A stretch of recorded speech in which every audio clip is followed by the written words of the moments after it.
हो गए हैं आप लोगों के लिए, देशवाद में राजनीति पहले,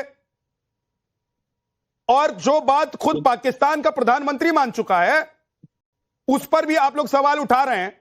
और अभी आपसे पूछ दूंगा कि सेना के शौर्य पर आप लोग शक करते हैं, तो आप कहेंगे कि नहीं, सेना पर हमें बड़ा भरोसा है।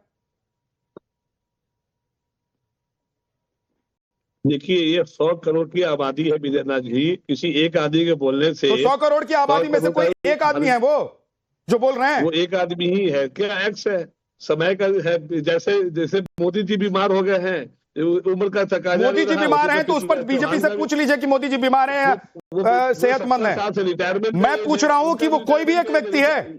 इसलिए तो मैं चाहता हूं कि देश में नेताओं का भी एक लिमिट होनी चाहिए, कितने लिमिट तक वो, कितनी उम्र तक वो जाके देश की सेवा करे या पार्टी की सेवा। आप ये मान रहे हैं रिटायरमेंट देना कि पृथ्वीराज चौहान की उम्र हो चुकी है, उनको पार्टी को बाहर कर देना चाहिए? नहीं, ऐसे लोगों को थोड़ा सा जो है ना अलग काम ड्यूटी देना चाहिए। जैसे क्या ड्यूटी देनी? झाड़ू लगाने की ड्यूटी देनी चाहिए? पूर्व मुख्यमंत्री को कांग्रेस पार्टी झाड़ू लगाने की ड्यूटी देगी क्या? झाड़ू लगाने की ड्यूटी नहीं है, पर जैसे जैसे मुरली मनोहर जोशी को साइडलाइन किया गया उम्र के तकाजा करते हुए, जिस तरह से आडवाणी जो किया गया, तो बोलिए ना राहुल गांधी को। आप लोग क्यों नहीं बोलते हैं कि जो बीजेपी कर रही है वो हमको भी करना चाहिए? तो वही बीजेपी को भी करना चाहिए ना, कि जब मोदी जी रिटायर के एज हो गए हैं, 70 साल पार हो गया, उन्हीं की जो फॉर्मूला है वो तो मोदी जी तो काम कर रहे हैं। मोदी जी नहीं बोल रहे उठपटांग। मोदी जी पाकिस्तान वाली भाषा और पाकिस्तान परस्ती नहीं कर रहे हैं। एक बयान बता दीजिए मोदी जी का। मोदी जी का सारा बयान को देख लिया, एक बयान बता दीजिए देश के खिलाफ, राष्ट्र के खिलाफ, या पाकिस्तान के पक्ष में कोई बयान दिया गया हो। देश के प्रधानमंत्री कब दिखते हैं? अरे भाई, मोदी जी से आप राहुल गांधी को कंपेयर नहीं कर सकते हैं। आप मोदी जी से पृथ्वीराज चौहान को कंपेयर कर रहे हैं। वो पृथ्वीराज चौहान जो पाकिस्तान की भाषा बोलने से बोला गया कि माफी मांग लो, कह रहे मैंने बोला ही क्या है जो माफी मांग लो? हम तो, मैं उनकी स्टेटमेंट से तो दरकिनार कर रहे हैं, हमारी पार्टी ने तो दरकिनार कर नहीं, तो आप लोग दरकिनार कर लीजिए, पैनल में बैठकर आप दरकिनार कर लीजिए। उधर पार्टी के प्रवक्ता बोल दे कि हम दरकिनार करते हैं, कांग्रेस के वरिष्ठ नेता बोल दे, आला कमान बोल दे हम दरकिनार कर लेते हैं, लेकिन उस पार्टी के नेता को, उस पूर्व मुख्यमंत्री को पार्टी में रखेंगे, उससे दरकिनार नहीं करेंगे। ये आप लोगों की राजनीति है। विद्यानाथ जी, आपकी कुछ गलती से क्या टाइम्स नाउ पूरा खराब हो जाएगा?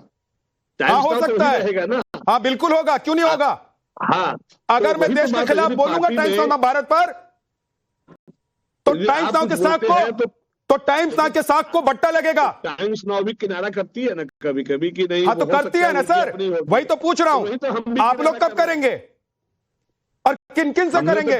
राहुल गांधी से कीजिए सबसे पहले।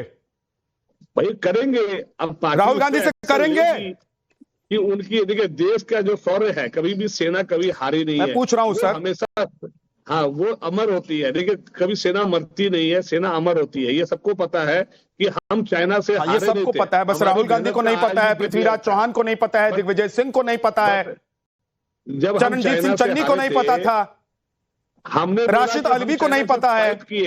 विद्यानाथ जी, जीप घोटाला हुआ तो कांग्रेस को नहीं पता था, बोफोर्स घोटाला हुआ तो कांग्रेस को नहीं पता था, बोफोर्स घोटाला हुआ ही नहीं, आदर्श सोसाइटी घोटाला हुआ तो कांग्रेस को नहीं पता था। अरे भैया, आपको व्यापक घोटाला नहीं दिखता है क्या? आपको पेपर लीक घोटाला नहीं दिखता है क्या? आपको ये 10,000 रुपए जो महिलाओं को जो दिया जाता है चुनाव के करीब में, वो घोटाला नहीं दिखता है? ये सेना, ये सेना के खिलाफ है सब, घोटाला नहीं दिखता? ये सेना से जुड़ा हुआ है। व्यापम घोटाला, फलाना घोटाला, ढिमकाना घोटाला, इसके लिए तो पूरे साल आप लोग सीना पीटते ही है ना, चिल्लाते ही है ना। कौन रोकता है आप लोगों को? आप जो बोल रहे हैं ये घोटाला, आपको बीजेपी के इतने सारे घोटाले नहीं दिखते? अरे बीजेपी के घोटाले पर बीजेपी से पूछे ना, कौन रोक रहा है आपको? हम तो 14 देश पर सवाल उठाएंगे तो आपसे सवाल पूछूंगा।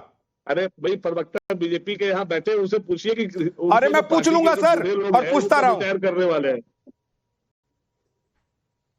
रिटायर के मोदी जी ने, मतलब जैसे मार खाने के बाद, जैसे मार खाने के बाद पाकिस्तान सरेंडर हो गया था, वैसे पृथ्वीराज चौहान के बयान देने के बाद आज के शर्मा पैनल में बैठकर सरेंडर हैं।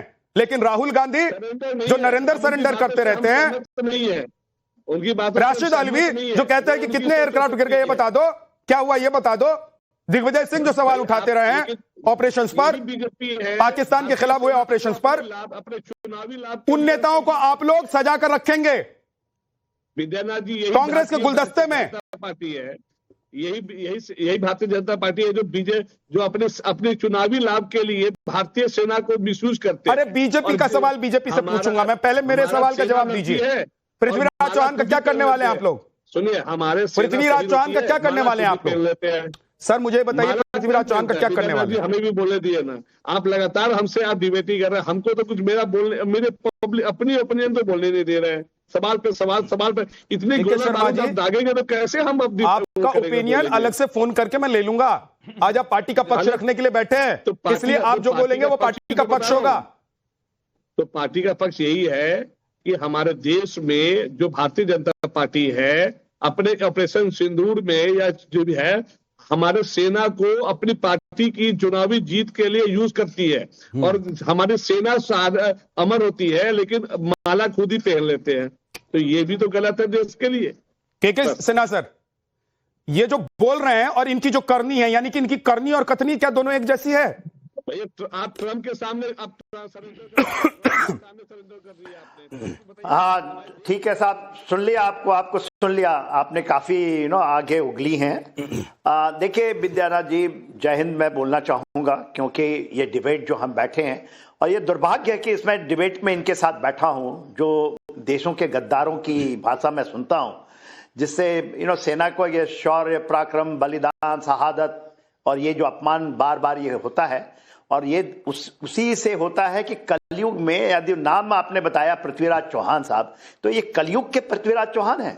एक पृथ्वीराज चौहान को हम लोग जानते हैं, सेना जानती है, जो कि मोहम्मद गौरी को, और उसके बाद 12वीं सदी के अंदर में, और सिंबल ऑफ वेलर और रेजिस्टेंस था, और ये बिके हुए उन आपके दुश्मनों के अंदर में ये काम करते हैं, उसको सूझ है, ये उनके पैसों पे, उनके चीजों के ऊपर में नाचते हुए बोलने वाली ये बोली बोल रहे हैं।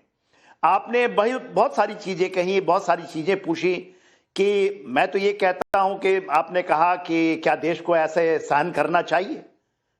देश को, ये देश सहन करता रहा है, बार बार ये हो रही है। आप ऑपरेशन सिंदूर पूरे विश्व के अंदर में, जहां भारत की, और ये केवल नहीं, भारत की सेना 1.4 करोड़ लोगों की ये थी, इनको हटा दीजिए जो इस तरह की बातें करते हैं।